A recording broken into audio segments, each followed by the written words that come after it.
You're 5 years old, kneeling in the dirt outside your father's tiny apartment in Rome's Subura district, and he's making you hold a wooden gladius above your head until your arms feel like they're being eaten by fire ants. Drop it and you run laps until you vomit, he growls, his scarred face showing absolutely zero sympathy for the fact that you're a literal child whose arms are approximately the size of breadsticks. Your muscles are screaming, tears are streaming down your face, and the neighborhood kids are pointing and laughing because apparently your suffering is prime entertainment in ancient Rome. Welcome to being a Roman legionary's son, where your loving father's idea of quality time involves physically torturing you in the name of tradition and preparing you for a life you never asked for.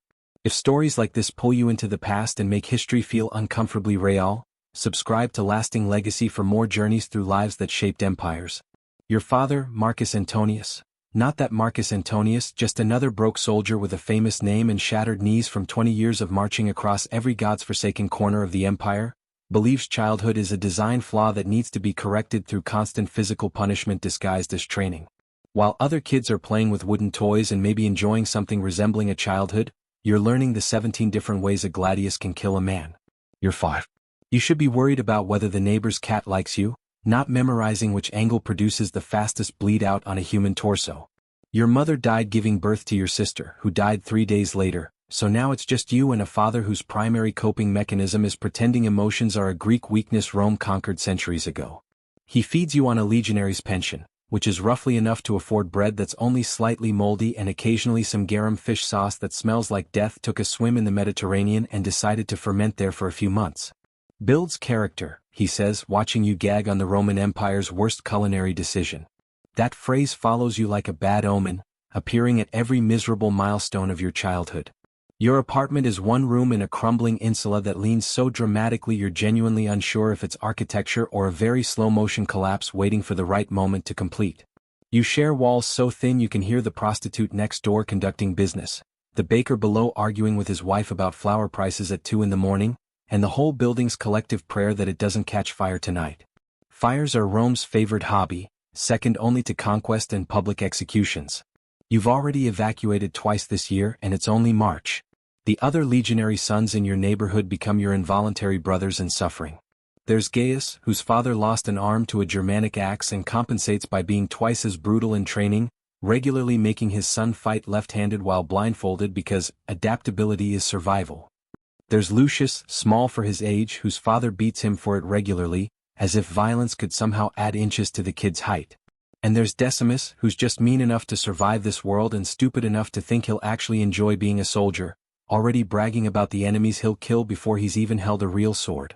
You train together in the narrow alleys between insulae, wooden swords cracking against makeshift shields, learning to fight in formation before you can properly read or write your own name in full. The local shopkeepers have learned to clear their merchandise when they see you coming, because training accidents have destroyed more pottery than a drunken elephant in a ceramics workshop. Your father's training philosophy is brutally simple. If you're not bleeding, crying, or questioning your life choices, you're not learning properly. By age 7 you're running in full pack. Well, a child-sized approximation of full pack, which still weighs nearly half your body weight, through Rome's streets while your father jogs behind you shouting helpful encouragements like, "Faster or I'll add rocks to your bag." By age 8 you can march in formation for hours, your small legs burning with every step, blisters forming on top of older blisters in an archaeological layering of foot pain. By 9, you're sparring with real wooden weapons that leave bruises deep enough to count as family heirlooms, marks that last weeks and come with their own origin stories. See this one? That's from when I didn't keep my shield up during drill. Father said it would remind me better than words.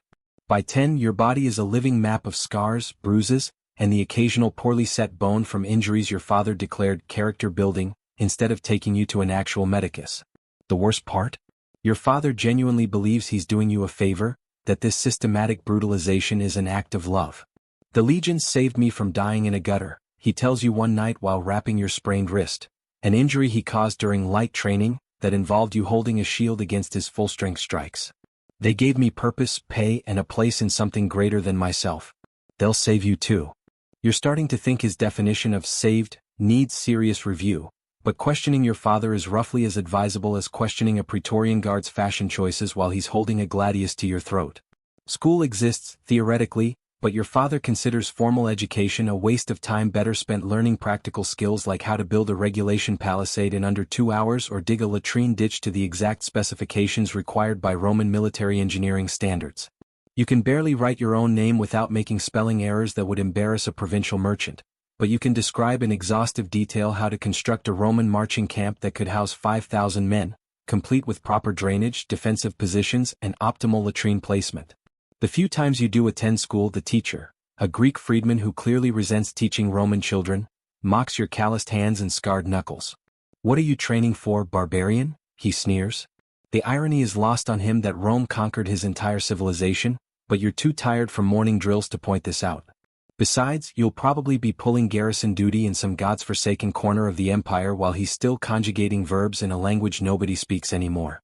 At 11, your father starts bringing you to the Veterans Tavern, a dim, wine-soaked establishment where broken soldiers gather to drink away memories that won't fade and brag about battles that probably happened differently than they remember. You're supposed to serve drinks and listen, learning from their stories. Instead, you're learning that Roman military service apparently involves a lot more disease, administrative incompetence, and casual violence than the recruitment posters suggest. One veteran, missing both legs below the knee, laughs bitterly into his wine. They promise you glory. They give you scars and a pension that won't feed a cat.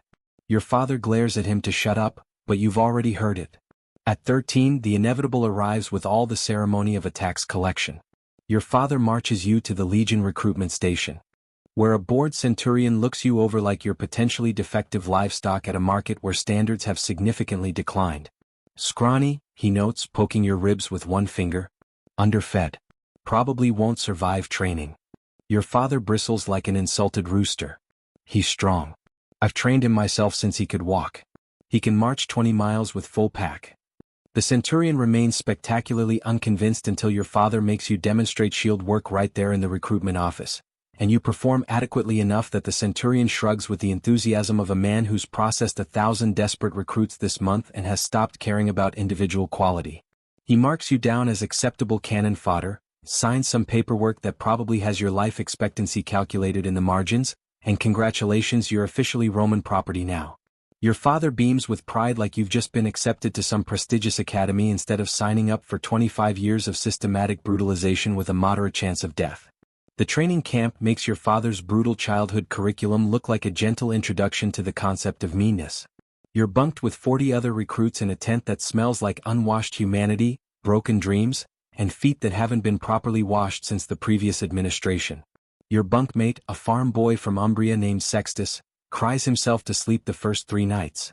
By the 4th night, he's too exhausted to cry, which the instructors probably consider progress.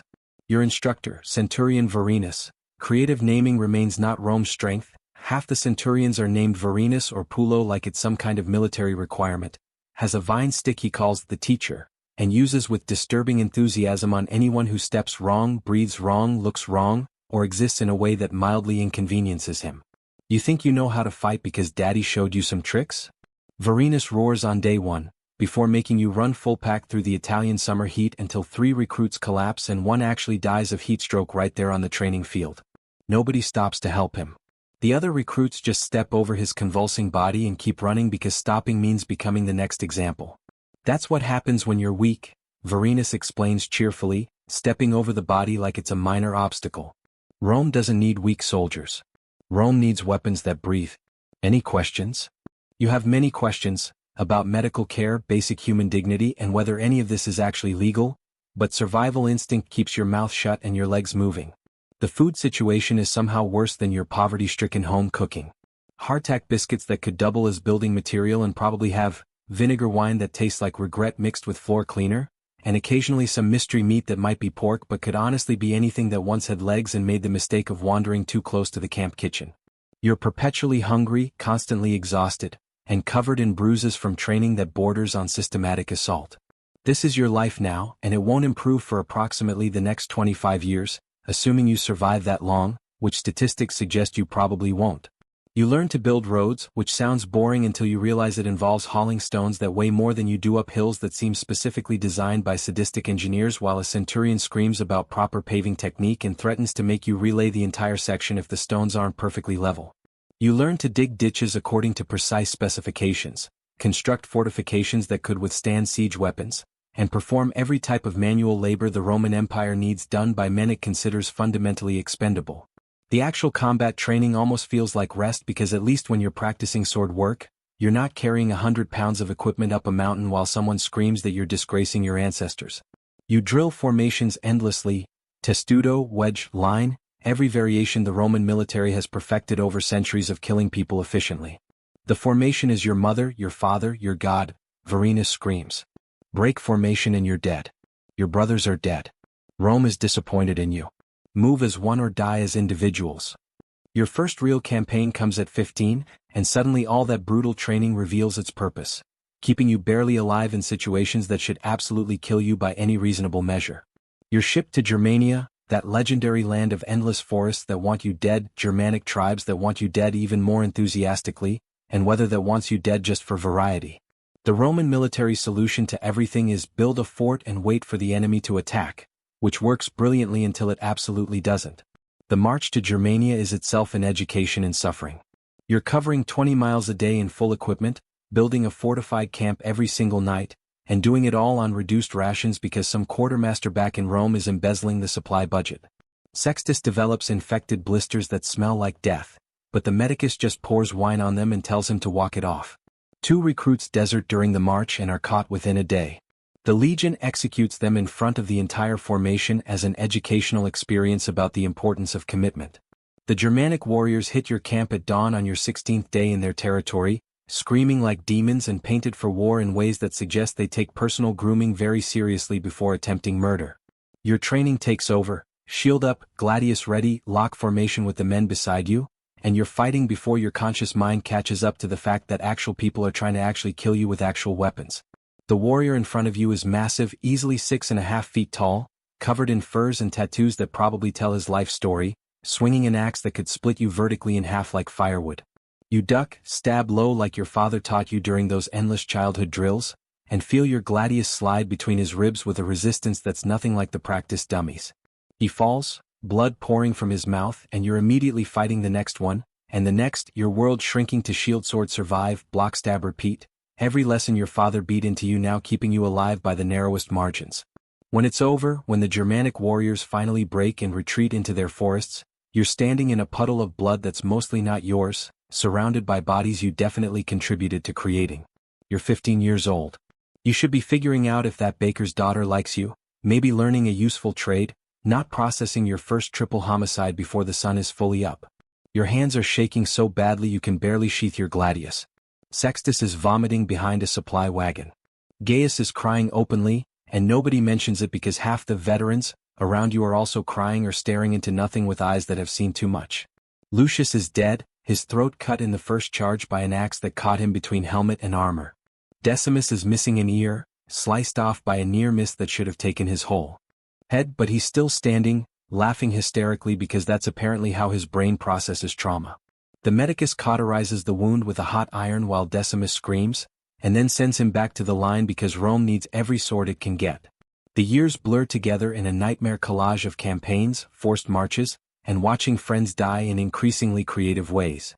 You fight in Gaul, where the rain never stops and turns everything into sucking mud that claims more legionaries than combat, where the locals have perfected ambush tactics that turn Roman roads into killing zones.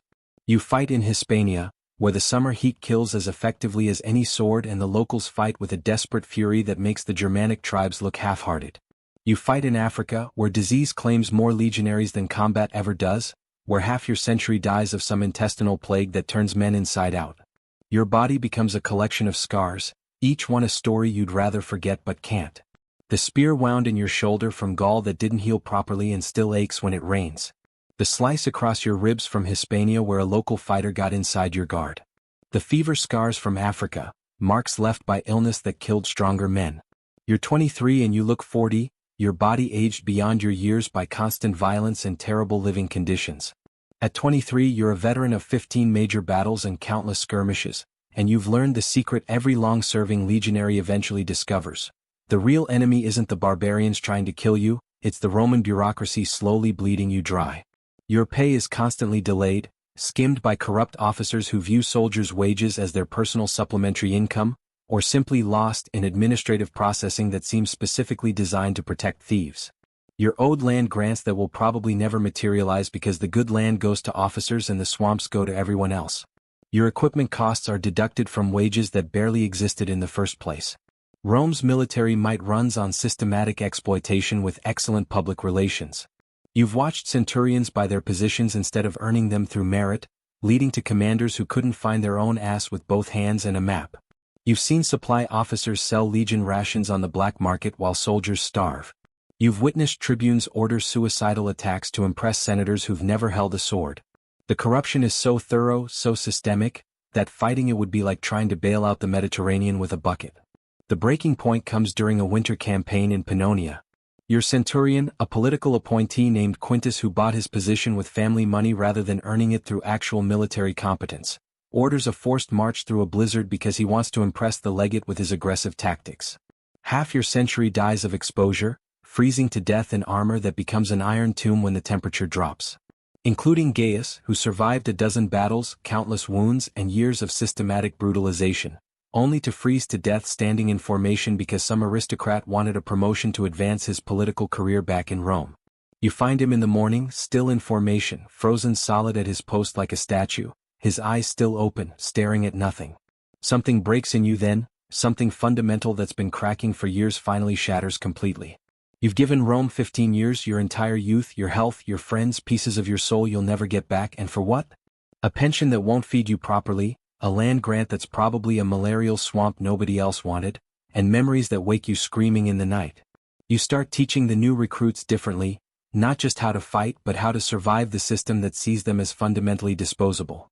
How to hide extra food, falsify supply reports, work the corruption to their minimal advantage. Small rebellions matter when the empire's this indifferent to your survival. Your final battle comes at 31, which is ancient for a legionary, well past the age when most men are dead, discharged, or so broken they're essentially useless. You're fighting Dacians in a mountain pass, the latest in Rome's endless series of wars to expand borders that are already too large to effectively defend. A Dacian spear takes you in the side, sliding between armor plates you couldn't afford to replace on your perpetually delayed wages.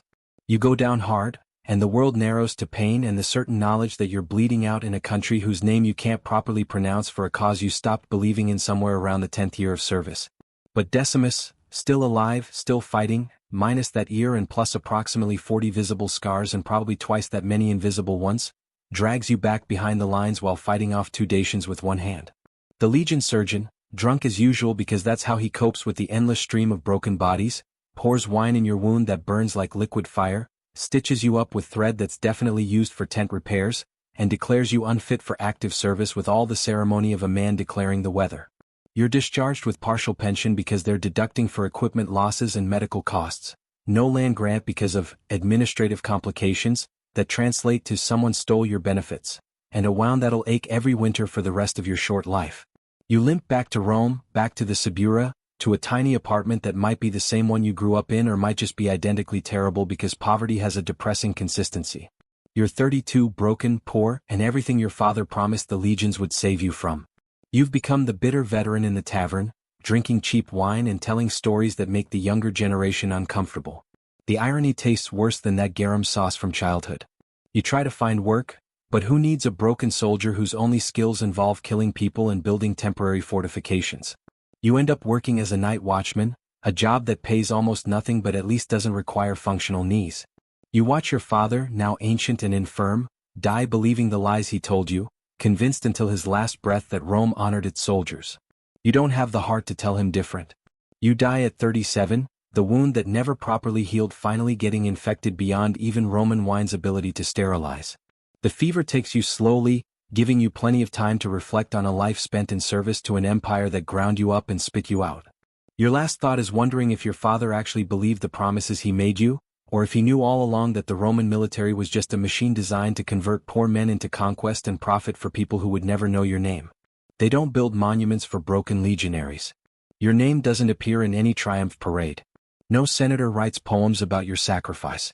Rome doesn't remember the Marcus Antonius who gave it everything and got back almost nothing. The empire marches on, fueled by an endless supply of desperate men who believe the same lies you once did. But the few recruits you taught to survive the system?